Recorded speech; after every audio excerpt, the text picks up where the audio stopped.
जय श्री राम दोस्तों। शनि की महत्ता।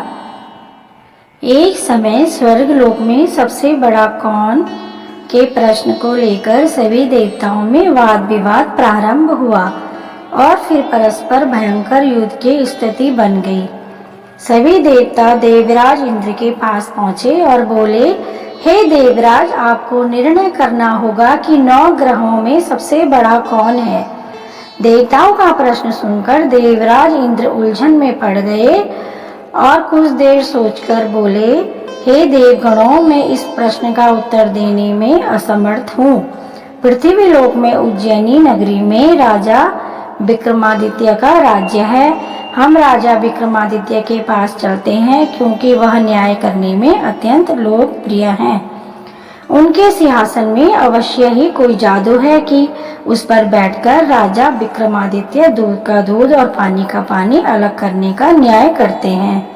देवराज इंद्र के आदेश पर सभी देवता पृथ्वी लोक में उज्जैनी नगरी में पहुंचे। देवताओं के आगमन का समाचार सुनकर स्वयं राजा विक्रमादित्य ने उनका स्वागत किया।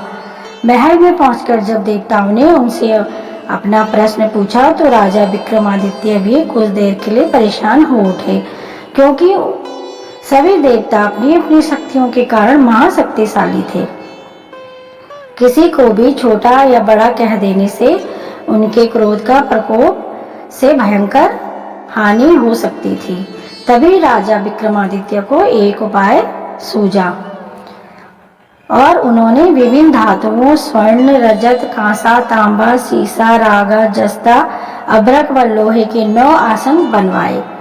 धातुओं के गुणों के अनुसार सभी आसनों को एक दूसरे के पीछे रखवाकर उन्होंने देवताओं को अपने अपने सिंहासन पर बैठने को कहा।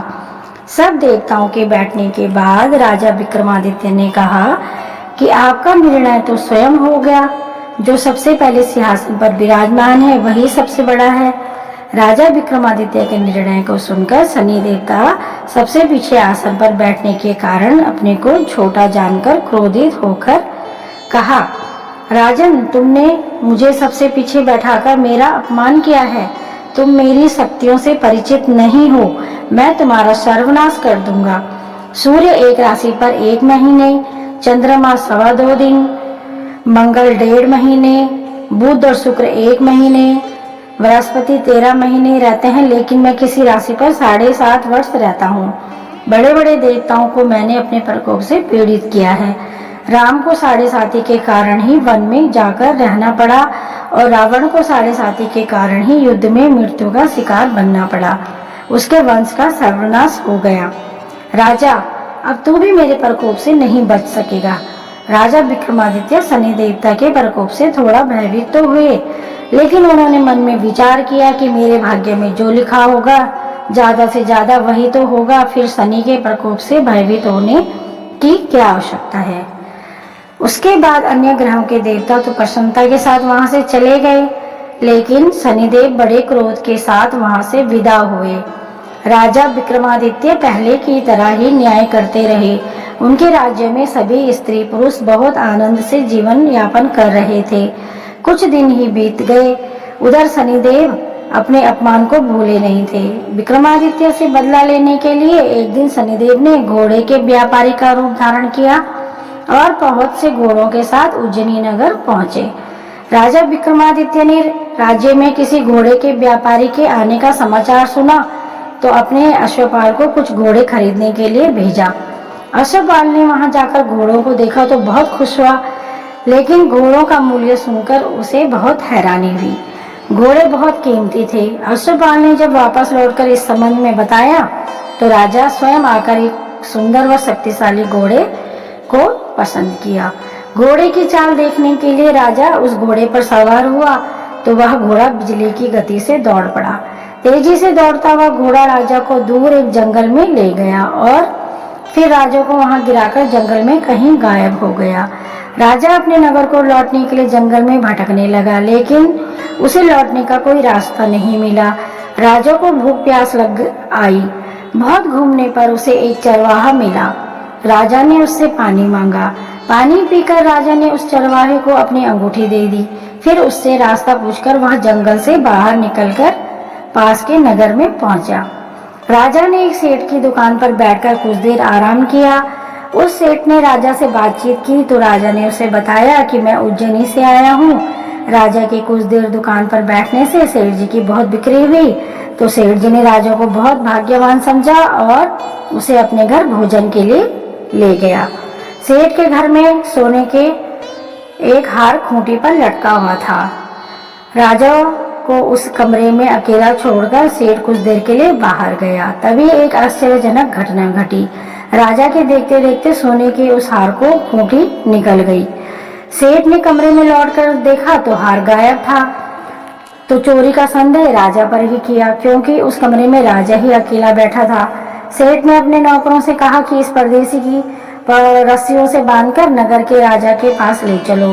राजा ने विक्रमादित्य से हार के बारे में पूछा तो उसने बताया कि उसके देखते देखते ही खूंटी ने हार को निगल लिया था। इस पर राजा ने क्रोधित होकर चोरी करने के अपराध में विक्रमादित्य के हाथ पांव काटने का आदेश दे दिया। राजा विक्रमादित्य के हाथ पांव काटकर उसे नगर के सड़क पर छोड़ दिया गया। कुछ दिन बाद एक तेली उसे उठाकर अपने घर ले आया और उसे अपने कोलों पर बैठा दिया। राजा आवाज देकर बैलों को हाँकता रहा। इस तरह तेली का बैल चलता रहा और राजा को भोजन मिलता रहा।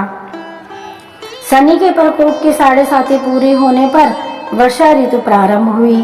राजा विक्रमादित्य एक रात मेघ मल्हार गा रहा था कि सभी नगर के राजा की लड़की राजकुमारी मोहिनी रथ पर सवार उस तैली के घर के पास से गुजरी। उसने मेघ मल्हार सुना तो उसे बहुत अच्छा लगा और दासी भेजकर गाने वाले को बुला लाने को कहा। दासी ने लौटकर राजकुमारी को अपंग राजा के बारे में सब कुछ बता दिया।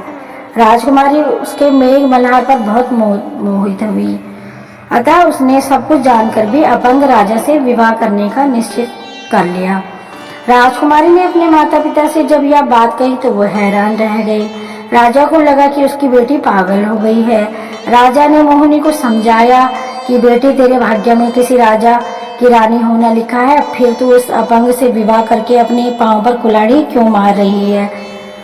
राजा ने किसी सुंदर राजकुमार से उसका विवाह करने की बात कही, लेकिन राजकुमारी ने अपनी जिद नहीं छोड़ी। अपनी जिद पूरी कराने के लिए उसने भोजन करना छोड़ दिया और प्राण त्याग देने का निश्चय कर लिया। आखिर राजा रानी को विवश होकर अपंग विक्रमादित्य से राजकुमारी का विवाह करना पड़ा। विवाह के बाद राजा विक्रमादित्य और राजकुमारी तैली के घर में रहने लगे। उसी रात सपने में शनिदेव ने राजा से कहा कि राजा, तुमने मेरा प्रकोप देख लिया, मैं तुम्हें अपने अपमान का दंड दिया है। राजा ने शनिदेव से क्षमा करने को कहा और प्रार्थना की कि हे शनिदेव, आपने जितना दुख मुझे दिया है अन्य किसी को ना देना। शनिदेव ने कुछ सोचते हुए कहा कि राजा, मैं तेरी प्रार्थना स्वीकार करता हूँ। जो कोई स्त्री पुरुष तेरी मेरी पूजा करेगा, शनिवार को व्रत कर मेरी कथा सुनेगा, उस पर मेरी अनुकंपा बनी रहेगी, उसे कोई दुख नहीं होगा। शनिवार को व्रत करने से, चींटियों को आटा डालने से मनुष्य की सभी मनोकामनाएं पूरी होंगी। प्रातःकाल राजा विक्रमादित्य की नींद खुली तो अपने हाथ पांव देखकर राजा को बहुत खुशी हुई। उसने मन ही मन शनिदेव को प्रणाम किया। राजकुमारी भी राजा के हाथ पांव सही सलामत देखकर आश्चर्य में डूब गई। तब राजा विक्रमादित्य ने अपना परिचय देते हुए शनिदेव के प्रकोप की सारी कहानी सुनाई। सेठ को जब इस बात का पता चला तो दौड़ता हुआ तैली के घर पहुंचा और राजा के चरणों में गिरकर क्षमा मांगने लगा। राजा ने उसे क्षमा कर दिया क्योंकि यह सब तो शनिदेव के प्रकोप के कारण हुआ था। सेठ राजा को अपने घर ले गया और उसे भोजन कराया। भोजन करते समय वहां एक आश्चर्यचकित घटना हुई। सबके देखते देखते उस खूंटी ने वह हार उगल दिया। सेठ जी ने अपनी बेटी का विवाह भी राजा के साथ कर दिया और बहुत से स्वर्ण आभूषण, धन आदि देकर राजा को विदा किया। राजा विक्रमादित्य राजकुमारी मोहिनी और सेठ की बेटी के साथ उज्जैनी पहुंचे तो नगर वासियों ने हर्ष से उनका स्वागत किया। उस रात उज्जैनी नगरी में दीप जलाकर लोगों ने दिवाली मनाई। अगले दिन राजा विक्रमादित्य ने पूरे राज्य में घोषणा करवाई कि शनिदेव सब देवों में सर्वश्रेष्ठ हैं। प्रत्येक स्त्री पुरुष शनिवार को उनका व्रत करे और व्रत कथा सुने। राजा विक्रमादित्य की घोषणा से शनिदेव बहुत प्रसन्न हुए। शनिदेव का व्रत करने और कथा सुनने के कारण सभी लोगों की मनोकामनाएं शनिदेव की अनुकंपा से पूरी होने लगी। सभी लोग आनंद पूर्वक रहने लगे। जय शनिदेव महाराज की जय हो।